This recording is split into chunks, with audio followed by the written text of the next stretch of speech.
चलो अगला क्या है बाबू, थ्रेसिंग। ठीक है, कटी हुई फसल से दानों को पौधों से अलग करने की प्रक्रिया मड़ाई या थ्रेसिंग कहलाती है।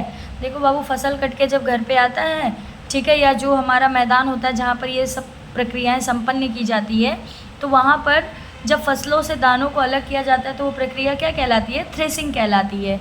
या हाथ से, मशीन या कंबाइन हार्वेस्टर द्वारा की जाती है।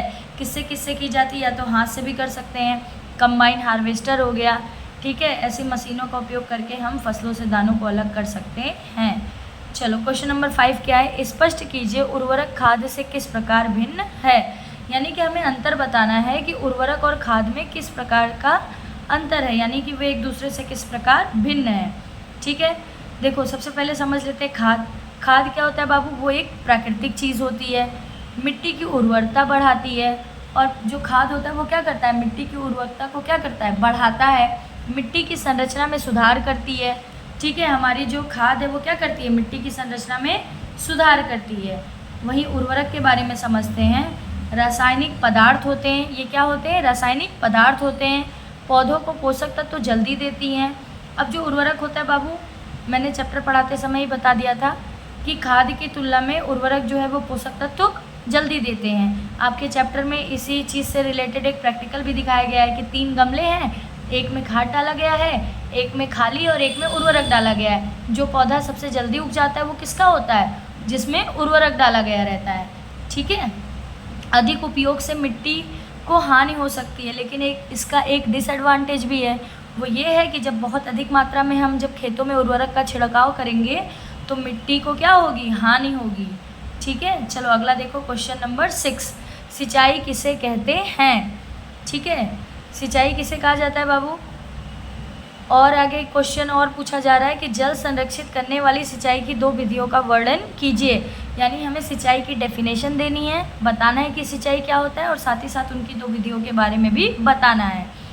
चलो समझते हैं कि सिंचाई किसे कहते हैं। फसलों को समय समय पर आवश्यक मात्रा में जल पहुंचाने की प्रक्रिया सिंचाई कहलाती है। जब हम फसलों को बाबू एक उचित अंतराल पे जब हम पानी देते हैं उनमें, तो वो क्या कहलाती है प्रक्रिया, तो वो प्रक्रिया सिंचाई कहलाती है।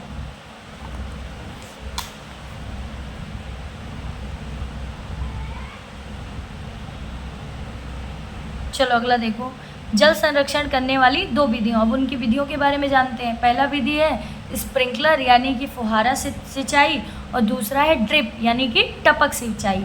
उन्होंने बोला था विधियों का हमें वर्णन भी करना है, यानी कि स्प्रिंकल फुहारा सिंचाई के बारे में डिटेल में बताना है, और साथ ही साथ ड्रिप सिंचाई के बारे में भी डिटेल में बताना है। ठीक है,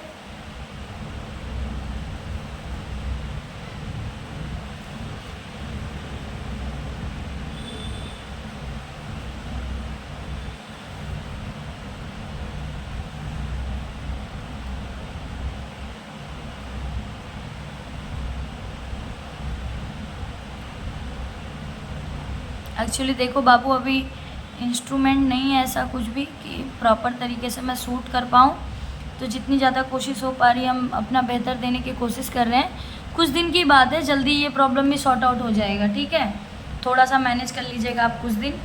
चलिए, स्प्रिंकल फुहारा सिंचाई, इस विधि में पाइपों और स्प्रिंकल की सहायता से पानी फुहारे की तरह खेत में छिड़का जाता है। इस विधि में क्या किया जाता है, पाइप या स्प्रिंकल का उपयोग करके फुहारे की तरह खेतों में पानी को सींचा जाता है। इससे पानी पूरे खेत में समान रूप से पहुंचता है। और देखो बाबू, फुहारा पद्धति से क्या होता है कि खेतों में जो सिंचाई है वो क्या हो पाती है, एक समान मात्रा में सारे पौधों तक पहुंच पाती है और पानी की बचत होती है। हाँ, इसकी खास बात यही है कि फुहारा सिंचाई पद्धति से क्या होता है, पानी की बचत होती है। यह ऊबड़ खाबड़ तथा रेतीली भूमि के लिए उपयुक्त है। ये ऊबड़ खाबड़ जगह जैसे कि पहाड़ी इलाकों के लिए फुहारा पद्धति जो है बाबू वो बहुत ज़्यादा उपयोगी होता है। जैसे आसाम हो गया या पहाड़ी इलाके उत्तराखंड वगैरह हो गया। आसाम में देखो बाबू चाय की बागानी की जाती है, तो वहाँ के लिए स्प्रिंकल पद्धति जो है वो सबसे अच्छी पद्धति मानी जाती है सिंचाई की। ठीक है, अगला क्वेश्चन नंबर 2 क्या है, ड्रिप यानी कि टपक सिंचाई पद्धति। इस विधि में पाइपों द्वारा पानी बूंद बूंद करके सीधे पौधों की जड़ों तक पहुँचाया जाता है। ठीक है, तो पानी कैसे पहुँचता है, बूंद बूंद तक, जड़ों तक, हर एक पौधे तक पहुँचता है। इससे पानी की सबसे अधिक बचत होती है। देखो बाबू, एक एक बूंद पानी जो है वो सीधा कहाँ जाता है, जड़ में जाता है, तो एक भी पानी का जो वेस्टेज है इधर उधर नहीं हो पाता है, सीधा पौधों को जहाँ पर उन्हें जल देने की आवश्यकता होती है वहीं तक पानी पहुँच जाता है। खरपतवार कम उगते हैं और पौधों को आवश्यक मात्रा में ही पानी मिलता है। इससे एक और लाभ होता है बाबू, खरपतवार भी क्या होते हैं, एक्स्ट्रा नहीं उगते हैं। इससे जिन पौधों को ही हमें पानी देना होता है उन्हीं पौधों को सीधा पानी मिलता है। यह बाग बगीचे और फलदार पौधों के लिए बहुत उपयोगी है। ये ज़्यादातर ये जो पद्धति है वो कहाँ के लिए उपयोगी मानी जाती है, जहाँ पर बाग बगीचा हो या फलदार पौधे हों वहाँ के लिए। ठीक है, अगला क्वेश्चन 7 क्या है, यदि गेहूँ को खरीफ ऋतु में उगाया जाए, ठीक है, तो क्या होगा। यानी कि अगर गेहूँ को हम रबी फसल में छोड़कर अगर हम खरीफ फसल में उगाते हैं तो क्या होगा, इसकी हमें क्या करनी है, चर्चा करनी है। यदि गेहूँ की खेती खरीफ ऋतु में की जाए तो अधिक वर्षा और गर्मी के कारण फसल अच्छी नहीं होगी। देखो बाबू, बरसात के मौसम में भी गर्मी लिखा गया है, इसका तात्पर्य ये है कि बारिश होगी, बारिश में गेहूँ हमारा क्या हो जाएगा, सड़ जाएगा। और साथ ही साथ जब बारिश नहीं होती है तो जो तापमान होता है हमारे यहाँ का वो कैसा होता है, बहुत ज़्यादा गर्म होता है। इस वजह से जो गेहूँ की खेती होती है वो खरीफ फसल में सर्वाइव नहीं कर पाएगी, यानी कि ज़िंदा नहीं रह पाएगी। गेहूँ क्या है, एक रबी फसल है, यानी कि इसको ठंडा ठंडा कुल चाहिए रहता है, ठीक है, जिसे ठंडी जलवायु की आवश्यकता होती है। तो ये कैसे रह सकता है, सिर्फ ठंडी जलवायु में खुद को जिंदा रख सकता है।